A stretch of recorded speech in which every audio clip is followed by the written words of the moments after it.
Bismillahirrahmanirrahim. Assalamualaikum warahmatullahi ta'ala wabarakatuh. Alhamdulillahirabbil alamin. Rabbi shrah li sadri wa yassir li amri wahlul 'uqdatam min lisani yafqahu qawli. Amma ba'du. Selamat pagi, apa kabar semuanya? Mudah-mudahan kita semua ada dalam lindungan Allah Subhanahu wa taala serta selalu dilimpahkan kesehatan baik rohani ataupun jasmani kita semua. Pada kesempatan kali ini saya ingin menyampaikan materi Al-Qur'an Hadis kelas 12. Tapi sebelum kita memulai materi ini, alangkah baiknya kita berdoa terlebih dahulu. Mari kita bersama-sama membaca doa. Bismillahirrahmanirrahim.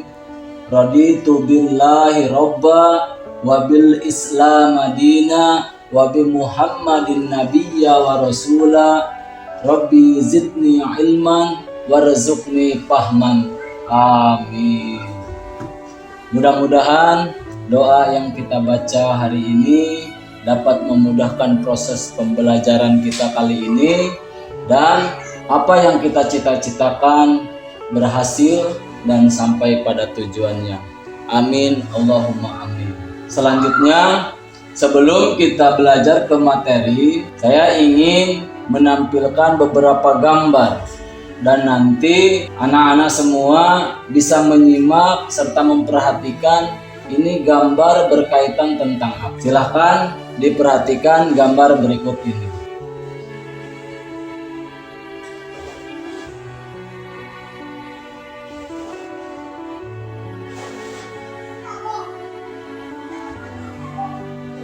Di sini terdapat 4 gambar. Gambar yang pertama nampaknya seperti kebanjiran. Terus gambar yang kedua yaitu kebakaran hutan. Gambar yang ketiga di bawah itu pasca terjadinya tsunami. Yang keempat, gambar menunjukkan bahwa telah terjadi gempa bumi. Akhirnya banyak beberapa puing-puing reruntuhan. Nah, dari 4 gambar ini silahkan dianalisa dan disimpulkan kira-kira gambar ini berkaitan dengan apa. Ayo, apa yang kamu pikirkan tentang gambar ini? Oke anak-anak, kita lanjut. Gambar ini berkaitan tentang materi yang akan kita pelajari hari ini, yaitu tentang bab 2, berpikir positif dan sabar dalam menghadapi ujian dan cobaan. Tapi sebelum kita lanjut ke materi bahasan, ada beberapa langkah yang harus kita tempuh. Di antaranya tujuan pembelajaran. Apa saja tujuan pembelajarannya? Di antaranya yaitu yang pertama, siswa mampu membaca dan menghafal ayat tentang macam-macam cobaan yang diberikan kepada manusia, seperti terkandung dalam QS Al-Baqarah ayat 155 sampai 157 dengan benar dan lancar. Tujuan yang kedua, siswa mampu mengartikan ayat tentang macam-macam cobaan yang diberikan kepada manusia, seperti terkandung dalam Quran surah Al-Baqarah ayat 155 sampai ayat 157 dengan benar.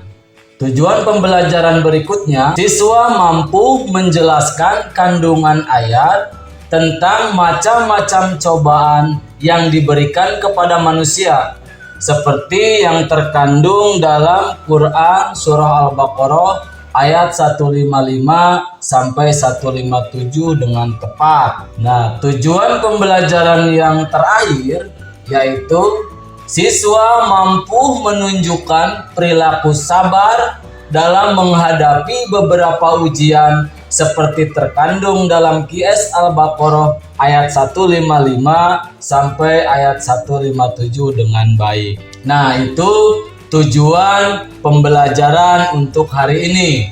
Selanjutnya kita masuk ke materi pembahasan. Yang pertama, Quran Surah Al-Baqarah ayat 155 sampai 157.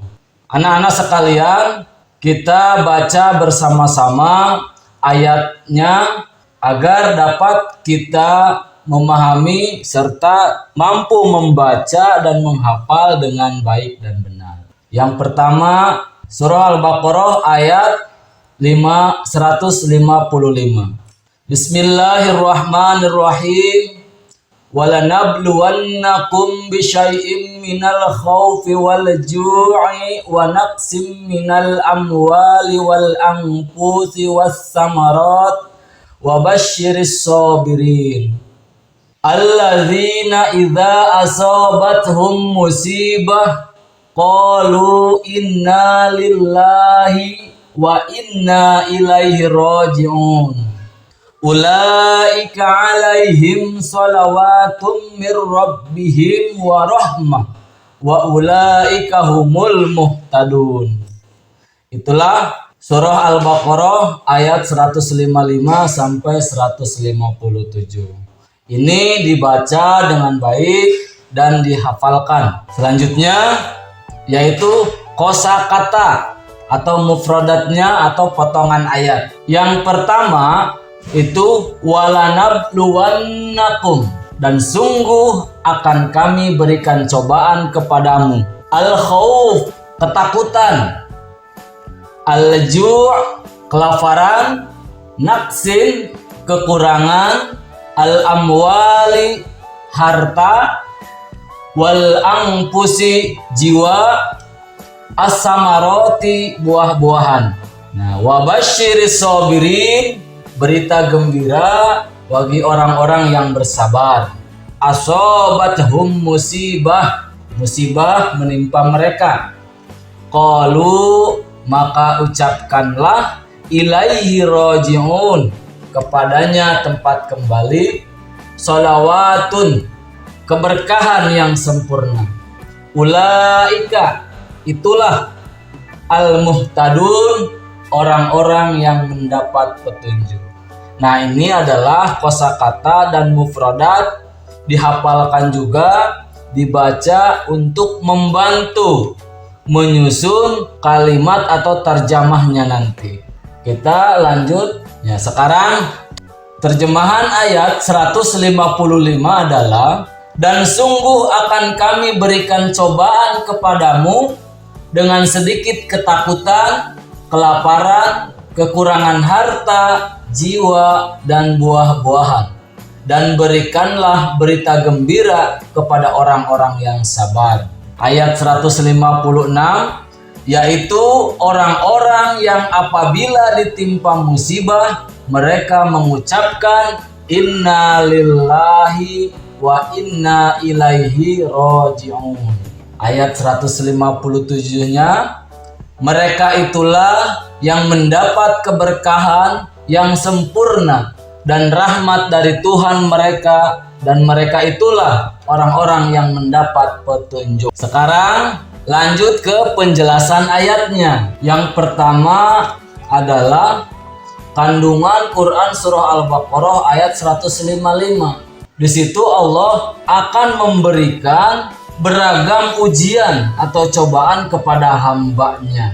Karena di dalam surah Al-Baqarah ayat 155 terdapat beberapa macam ujian atau cobaan. Apa saja itu? Yang pertama adalah al-khauf. Al-khauf itu adalah rasa takut. Setiap orang itu diberikan rasa takut. Contohnya, takut tidak naik kelas, takut dimarahi guru, takut tidak bisa menyelesaikan tugas, atau mungkin takut sama atasan, takut ketahuan sama bawahan, dan lain sebagainya.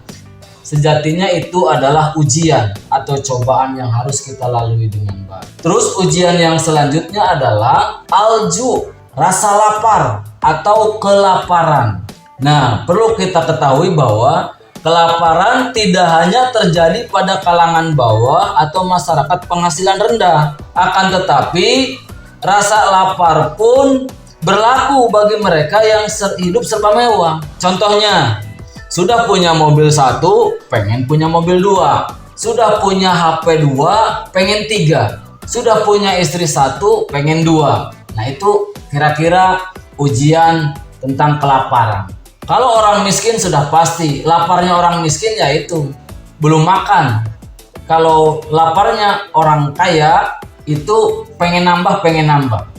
Nah, itu bedanya. Tapi itu konteksnya sama-sama ujian dari Allah Subhanahu wa taala. Bagaimana kita bisa menyelesaikan masalah itu dengan baik. Lalu ujian yang berikutnya adalah naqsul amwal, kekurangan harta. Apa itu kekurangan harta? Kita ambil faktanya saja. Belakangan ini sering kita mendapat informasi baik melalui media televisi atau elektronik lainnya, HP dan lain sebagainya. Di dalamnya itu sering memuat bencana alam di mana-mana. Bahkan di awal tahun 2020, Kecamatan Sajira ini mengalami musibah besar, yaitu banjir bandang, sehingga berdampak pada kerugian material hingga mencapai miliaran rupiah. Ya, ini adalah salah satu ujian atau cobaan yang diberikan Allah kepada hambanya. Ada yang hilang rumah, ada yang hilang perabotan, dan lain sebagainya. Itu merupakan ujian dan cobaan dari Allah Subhanahu wa taala. Ketiga adalah naqsul anfus atau kekurangan jiwa, kehilangan orang yang disayangi. Di sini gambarnya adalah gambar keluarga Bapak Ridwan Kamil.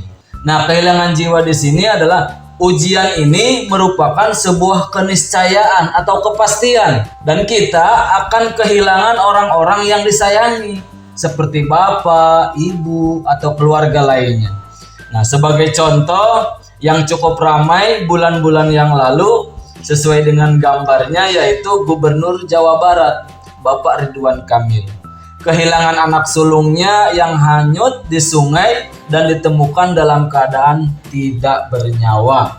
Nah, ini merupakan sebuah ujian yang sangat berat dan suatu saat nanti kita pun akan menemukan hal serupa.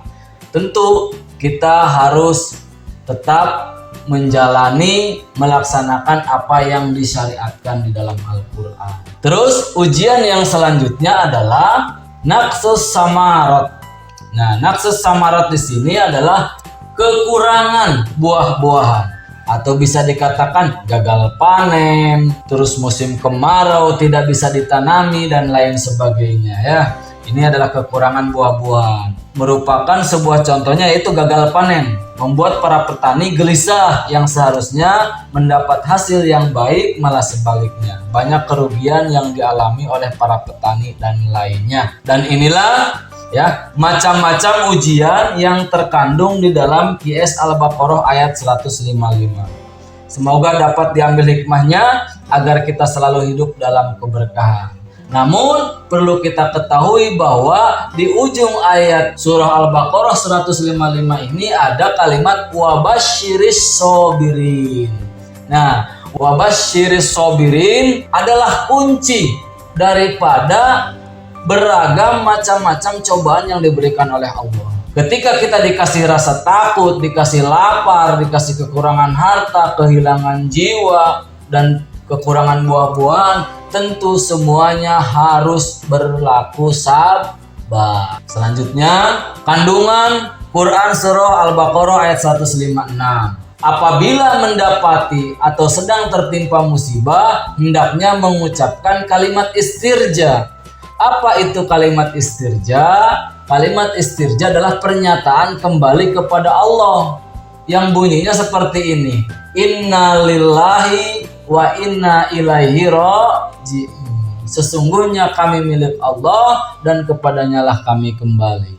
Ini adalah ungkapan atau ucapan orang-orang yang selalu bersabar atas cobaan yang diberikan Allah Subhanahu wa taala. Selanjutnya di sini masih kandungan surah Al-Baqarah ayat 156. Ada beberapa istilah ujian atau cobaan yang tidak disenangi. Ini yang terkandung di dalam Al-Quran. Yang pertama adalah musibah. Musibah berarti mengenai atau menimpa. Nah, ini asal katanya. Namun lazimnya di Indonesia bahwa setiap kali kita mendapat sesuatu yang tidak menyenangkan, sesuatu yang tidak mengenakan, kabar duka, yaitu lazimnya disebut musibah. Di sini ada beberapa surat. Yang pertama surat Asy-Syura ayat 30 menjelaskan tentang musibah terjadi akibat ulah manusia. Wa ma asobakum min musibatin fabima kasabat aidikum. Dan apa saja musibah yang menimpa kamu adalah disebabkan oleh perbuatan tanganmu sendiri. Nah, ini ayat menerangkan tentang musibah. Terus yang kedua, surah At-Taghabun ayat 11. Musibah terjadi atas izin Allah Subhanahu wa taala. Yang ketiga, surat Al-Hadid ayat 22 sampai 23. Di situ menerangkan bahwa musibah untuk menguji kualitas hambanya. Nah, kita harus yakin bahwa apa yang Allah berikan kepada kita berupa ujian, berupa cobaan, itu semata-mata Allah sedang menguji kualitas keimanan kita. Terus yang selanjutnya, selain dari kata musibah ada bala. Bala di sini artinya tampak sesuai dengan surat At-Tariq ayat 9. Yauma tubla sarail, pada hari ditampakkan segala rahasia. Nah, itu pengertian daripada bala. Sesuai dengan perkembangannya, ya, bala ini berarti ujian.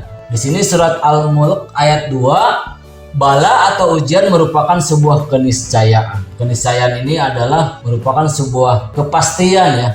Karena setiap manusia selama dia masih hidup di dunia pasti akan mendapati banyak ujian dan cobaan. Nah, definisinya adalah ujian atau cobaan adalah keniscayaan. Yang kedua, surat Al-Fajr ayat 15 sampai 17 menerangkan bala atau ujian merupakan anugerah. Dan di surah Ali Imran ayat 154, bala atau ujian bagian dari cara Allah Subhanahu wa ta'ala mengampuni dosa. Dan yang ketiga adalah fitnah. Di antara banyak arti, fitnah adalah membakar atau ujian atau cobaan. Di sini di dalam surat At-Taghabun ayat 15 merupakan sebuah bencana, dan di surat Al-Anfal ialah cara Allah memberi peringatan. Dari tiga kata ini maksudnya apa? Ini adalah beberapa istilah nama ujian atau cobaan yang terkandung di dalam Al-Quran. Yaitu ada musibah, ada bala, ada fitnah. Dan semuanya adalah sama-sama sesuatu yang tidak menyenangkan. Selanjutnya, kandungan Quran surah Al-Baqarah ayat 157. Pada ayat 157, orang-orang yang bersabar senantiasa akan mendapatkan keberkahan yang sempurna, serta dikatakan pula bahwa mereka berada di jalan Allah sesuai petunjuk. Dari rangkaian di atas tadi, mulai dari ayat 155, 156 menerangkan bahwa macam-macam cobaan, dan orang-orang yang menghadapi ujian ini selalu mengucapkan innalillahi wa inna ilaihi rajiun. Di ayat 157 ditegaskan bahwa orang yang bersabar senantiasa akan mendapatkan keberkahan yang sempurna, akan mendapatkan pertolongan dari Allah, akan ditempatkan di surganya Allah di tempat yang paling istimewa. Nah, itulah isi kandungan daripada surah Al-Baqarah ayat 155, 156, dan 157. Kesimpulannya adalah, setelah kita mempelajari surah Quran surah Al-Baqarah ayat 55 sampai 57, kita bisa menyimpulkan. Kesimpulannya adalah setiap manusia akan diberikan ujian atau cobaan oleh Allah Subhanahu wa taala tanpa terkecuali. Baik si kaya, baik si miskin, baik si cantik, baik si jelek, dan lain sebagainya. Tidak terlepas semuanya, selama masih hidup di dunia ini, Allah akan memberikan ujian dan cobaan kepadanya. Dari setiap permasalahan hidup tersebut, dari setiap ujian yang kita hadapi, haruslah dilalui dengan sikap sabar. Sikap sabar itu yang bagaimana? Yaitu yang pertama, taat menjalankan perintah Allah. Sekalipun kita diterpa beragam macam masalah, beragam ujian dan lain sebagainya, masalah timbul dari anak, timbul dari orang tua, timbul dari ibu, tetap kita harus bersabar dengan cara taat menjalankan perintah Allah. Waktunya sholat ya sholat, waktunya berikhtiar berikhtiar, waktunya bekerja ya bekerja. Itu taat menjalankan perintah Allah Subhanahu wa Ta'ala. Yang selanjutnya, tidak berbuat maksiat. Tidak berbuat maksiat di sini adalah ketika orang tua memerintah kita, minta tolong sama kita, tentu harus dilayani dengan baik. Orang tua tetap harus dihormati dengan baik.